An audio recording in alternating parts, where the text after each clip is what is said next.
సతీష్, ఏంటి మీ దగ్గర ఉన్నటువంటి అప్డేట్స్? ఎన్నికలకు సంబంధించి మరి కాసేపట్లోనే షెడ్యూల్ విడుదల కాబోతోంది. రాష్ట్రంలో పరిస్థితి ఏ రకంగా కనిపిస్తోంది? వైఎస్ఆర్సీపీ చూస్తే పూర్తి స్థాయిలో అభ్యర్థుల్ని ఖరారు చేసుకుని కొద్దిసేపటి అంటే ఎన్నికల షెడ్యూల్ వెలువడడానికి గంటల ముందే తన దగ్గరున్నటువంటి లిస్ట్ టీమును మొత్తం కూడా సన్నద్ధం చేసి పెట్టింది. ఓవరాల్ సినారియో ఎలా కనిపిస్తోంది ఏపీకి సంబంధించి?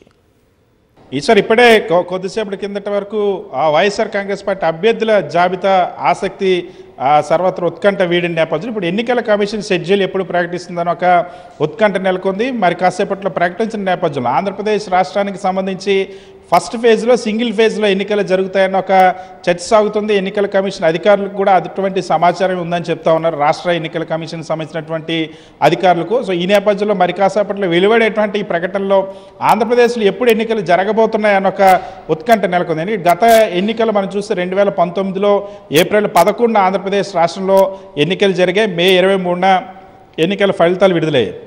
సో ఇప్పుడు కూడా అయితే గతానికంటే ఒక వారం రోజులు ఆలస్యంగా ఎన్నికల షెడ్యూల్ ప్రకటిస్తున్న నేపథ్యంలో మళ్ళీ ఏప్రిల్ 11 తర్వాత ఒక వారం రోజులు అటు ఇటుగా వచ్చేటువంటి అవకాశం ఉందని చెప్తా ఉన్నారు పోలింగ్ డేట్ అనేది. సో వైఎస్ఆర్ కాంగ్రెస్ పార్టీ ఎలాగో సిద్ధపడినటువంటి పరిస్థితి ఇప్పటికీ ఎన్నికలకు సంబంధించి అందరికంటే ముందున్న పరిస్థితి. ఎన్నికల కమిషన్ కూడా రాష్ట్రంలో ఎన్నికల నిర్వహణకు సంబంధించి ఇప్పటికే పటిష్టమైనటువంటి ఏర్పాట్లు చేసింది. అన్ని జిల్లాలకు కూడా ఎన్నికల పరిశీలకులను ఎన్నికల కమిషన్ నియమించింది. అదేవిధంగా పోలీసు అధికారులు నియమించింది. బదిలీల ప్రక్రియను పూర్తి చేసింది. మరొక వైపు పోలింగ్ సిబ్బందిని కూడా ఇప్పటికీ ఐడెంటిఫై చేసింది. ఇతర ఏ రాష్ట్రంలో లేనటువంటి అదనపు సిబ్బంది ఆంధ్రప్రదేశ్ రాష్ట్రంలో అందుబాటులో ఉన్నారు. అంటే ముఖ్యమంత్రి వైఎస్ జగన్మోహన్ రెడ్డి ప్రభుత్వంలో నియమించినటువంటి సచివాలయ వ్యవస్థ ఇప్పుడు ఎన్నికల నిర్వహణకు కూడా ఉపయోగపడుతున్నటువంటి పరిస్థితి. మరొక వైపు గత ఎన్నికల్లో 79.77% పోలింగ్ శాతం ఆంధ్రప్రదేశ్ రాష్ట్రంలో నమోదైంది 2019లో. ఈసారి దానికంటే ఎక్కువ జరగాలని 83% పోలింగ్ శాతం నమోదు చేసేలాగా ఎన్నికల యంత్రాంగం అంతా కూడా పనిచేయాలని ఎన్నికల సంఘం ఒక టార్గెట్ పెట్టుకుంది.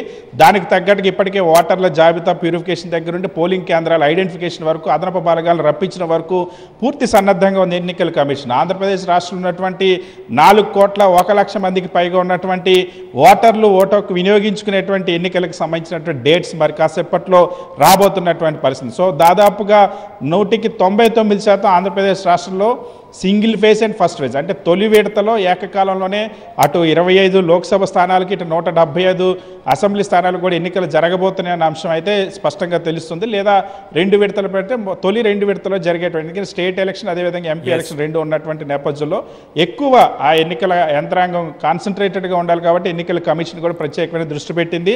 మొట్టమొదటిసారిగా ఆంధ్రప్రదేశ్ రాష్ట్రం నుండే ఈ సార్వత్రిక ఎన్నికలకు సంబంధించి క్షేత్రస్థాయి పర్యటనలు కూడా ఎన్నికల సంఘం ప్రారంభించింది. జనవరిలోనే ఆంధ్రప్రదేశ్ రాష్ట్రానికి వచ్చింది.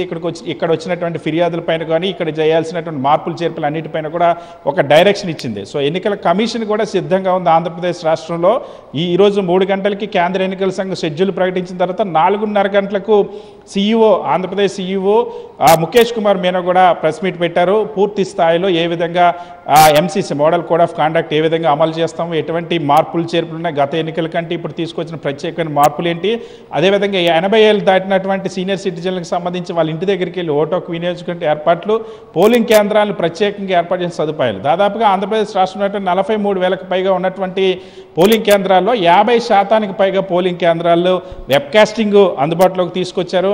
అత్యంత సమస్యాత్మకమైనటువంటి పోలింగ్ కేంద్రాలు ఏవైతే ముఖ్యంగా ఎక్స్ట్రీమిస్టు ఇంపాక్ట్ ఉండేటువంటి అటు ఏజెన్సీలో ఉన్నటువంటి మన్యం ప్రాంతంలో ఉన్నటువంటి పోలింగ్ స్టేషన్స్ కానీ, మరొక వైపు రాజకీయంగా సంచలనమైన ప్రాంతాలు లేదా రాజకీయంగా కొంత వర్గపోరు ఉండేటువంటి ప్రాంతాలు ఏవైతే అటు పల్నాడు దగ్గర నుండి కానీ ఇటు రాయలసీమ ప్రాంతాలు కానీ కొన్ని సమస్యాత్మకమైనటువంటి పోలింగ్ కేంద్రాలపై గుర్తించారు. వాటిపైన మరింత ప్రత్యేక శ్రద్ధ కూడా వహించారు. ఎన్నికల సంఘం కూడా పూర్తి స్థాయిలో సిద్ధంగా ఉంది. ఈశ్వర్, మొదటి విడత తొలి విడతలోనే ఎన్నికలు ఒకేసారి జరిగేటువంటి అవకాశం ఉందని అయితే ఎన్నికల కమిషన్ సంబంధించిన అధికారులు చెప్తున్నారు. రైట్, ఇక్కడ ఒక బిగ్ స్క్రీన్ పైన మనం బిగ్ నంబర్స్ చూస్తున్నాం. ముఖ్యంగా 2009 ఏపీ పార్లమెంటు ఫలితాలకు సంబంధించి ఇక్కడ బిగ్ ఫిగర్ ఒకటి కనిపిస్తోంది. వైఎస్ఆర్సీపీ 22 స్థానాలతో విజయం సాధించింది. టీడీపీ కేవలం 3 పార్లమెంటు స్థానాల్లోనే విజయం సాధించింది. ఇప్పుడు వైఎస్ఆర్సీపీకి బిగ్ టార్గెట్ ఉంది, 22 నుంచి 25కి వెళ్లాలనేటటువంటిది. ఏ రకంగా ఎన్నికలకు సన్నద్ధమై ఉంది వైఎస్ఆర్సీపీ? ఎందుకంటే క్లీన్ స్వీప్ దిశగా 175కు 175 అసెంబ్లీ స్థానాలు, 25కు 25 పార్లమెంటు స్థానాలు, ఇదే వాళ్ళ టార్గెట్ గా కనిపిస్తున్న నేపథ్యంలో షెడ్యూల్ మరి కాసేపట్లో రిలీజ్ కాబోతున్న తరుణంలో వారి వ్యూహం ఏ రకంగా కనిపిస్తోంది, ఏ రకంగా సన్నద్ధమైంది ఎన్నికలకు?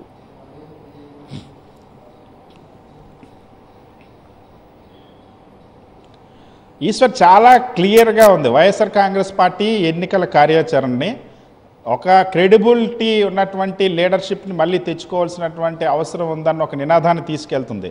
సో ప్రతి ఇంటికి ఆంధ్రప్రదేశ్ రాష్ట్రంలో ప్రభుత్వాన్ని పూర్తి పారదర్శకంగా చేర్చాం కాబట్టి 87% మంది ఆ కుటుంబాలకు 87% భారతదేశంలో బహుశా ఏ రాష్ట్రంలో ఉండదు, ఒక్క ఆంధ్రప్రదేశ్లోనే 87% కుటుంబాలకు రాష్ట్ర ప్రభుత్వ సంక్షేమ పథకాలు నేరుగా అందినవి.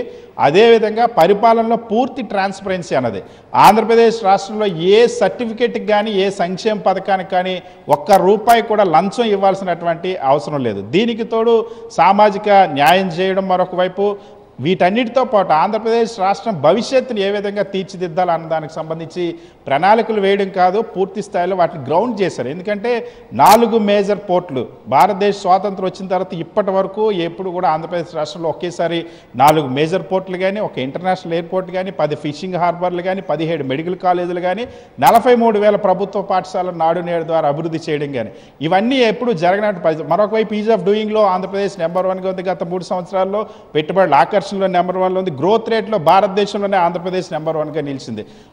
ఇటువంటి అంశాలన్నీ కూడా తమకు కలిసి వస్తాయని చాలా స్పష్టంగా వైఎస్ఆర్ కాంగ్రెస్ పార్టీ భావిస్తుంది. సో క్షేత్రస్థాయిలో పార్టీ అత్యంత బలమైన పార్టీ.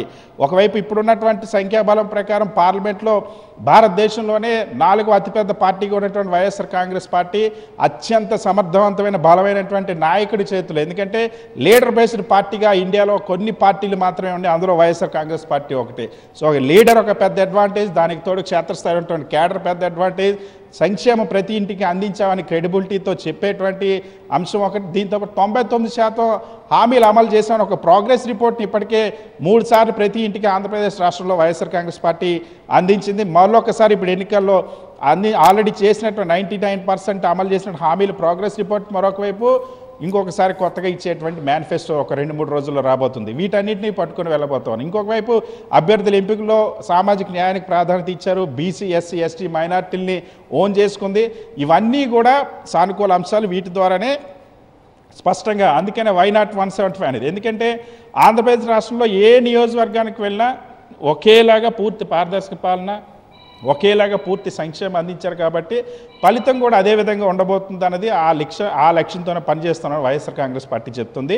సో వీటిని అంశాలన్నీ గతంలో 2019లో వైఎస్ జగన్మోహన్ రెడ్డి పైన నమ్మకంతో ఓటేశారు, ఏం చేయబోతారు అన్నది. ఈసారి వైఎస్ జగన్మోహన్ రెడ్డి పైన విశ్వసనీయత వల్ల ఓటైపోతున్నారు అన్న అంశాన్ని చెప్తుంది. ఎందుకంటే క్రెడిబిలిటీ ఉంది. సతీష్, గత ఎన్నికలు అంటే 2019 ఎన్నికల కంటే కూడా ఆ ఇంట్లో ఉన్నటువంటి ప్రతి కుటుంబం కూడా వాళ్ళ బ్యాంక్ ఖాతాలు చెక్ చేసుకోవాలని చెప్తున్న పరిస్థితి. 2019 ఎన్నికల కంటే కూడా ఈసారి 2024లో పోలింగ్ పర్సంటేజ్ పెంచాలి అనేటటువంటి టార్గెట్తో ఎన్నికల సంఘం అధికారులు పనిచేస్తున్నారు కదా.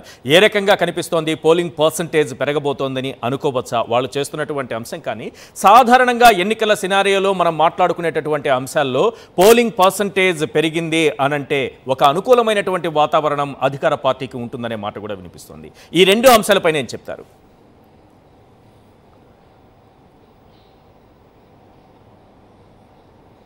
అంటే ఖచ్చితంగా, ఎందుకంటే పోలింగ్ పర్సంటేజ్ని ఓటర్లో చైతన్యం కలిగించి, ఓటర్కి అవగాహన కల్పించి, ఓటర్కి ఓటు వేయడానికి అవసరమైనటువంటి సదుపాయాలని, కన్వీనియన్స్ని కలిగించి ఓటింగ్ పర్సంటేజ్ పెంచాలని ఎలక్షన్ కమిషన్ భావిస్తుంది. కానీ ప్రజల్లో ఎప్పుడైనా మాకు ఒక మంచి ప్రభుత్వాన్ని మేము తెచ్చుకోవాలి, లేదా ఒక మంచి నాయకత్వాన్ని, ఒక మంచి పార్టీని గెలిపించుకోవాలని ఒక ఆకాంక్ష లేనప్పుడు ఓటింగ్ పర్సంటేజ్ పెరిగేటువంటి అవకాశం ఉండదు. అందుకే మనం చాలా సందర్భాల్లో చూస్తాం.